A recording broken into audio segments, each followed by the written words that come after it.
సాంబశివరావు, రాష్ట్ర వ్యాప్తంగా ఎక్కడ చూసినా కూడా యూరియా కష్టాలు అన్నదాతలను వెంటాడుతూనే ఉన్నాయి. జనరల్ గా బర్త్డేస్ కి విలువైన బహుమతులు గిఫ్ట్ గా ఇస్తారు. కానీ ఇవాళ రాష్ట్రంలో యూరియా బస్తాలను అన్నదాతలకు గిఫ్ట్ గా ఇవ్వాల్సిన పరిస్థితి వచ్చింది.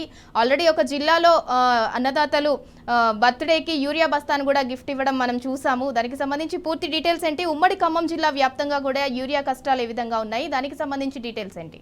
సింధూర, రాష్ట్ర వ్యాప్తంగా ఉన్నటువంటి యూరియా కష్టాలను ఖమ్మం జిల్లాలో రెట్టింపు స్థాయిలో ఉన్నాయని చెప్పుకోవచ్చు. ఇవాళ ఒక్కరోజే కల్లాడ, ఏన్కూరు, ఖమ్మం జిల్లాలో ఉన్న 2 సొసైటీల పరిధిలో రైతులు ఆగ్రహం వ్యక్తం చేసినటువంటి పరిస్థితి ఉంది. దాదాపు ఈ 2 సొసైటీలు కూడా యూరియా స్టాక్ లేకపోవడంతో వందల మంది రైతాంగం అంతా పిఎస్సిఎస్సి గొడవల దగ్గరకు వచ్చి పడిగాపులు కాస్తున్నారు. అటు భద్రాద్రి కొత్తగూడెం జిల్లా ఇల్లందులో అయితే దాదాపు 2 నెలలుగా రైతులు అరకొరగా వస్తున్నటువంటి యూరియాను తీసుకోవడం కోసం రోజంతా పడిగాపులు గాయాల్సినటువంటి పరిస్థితులు దాపరిస్తున్నాయి.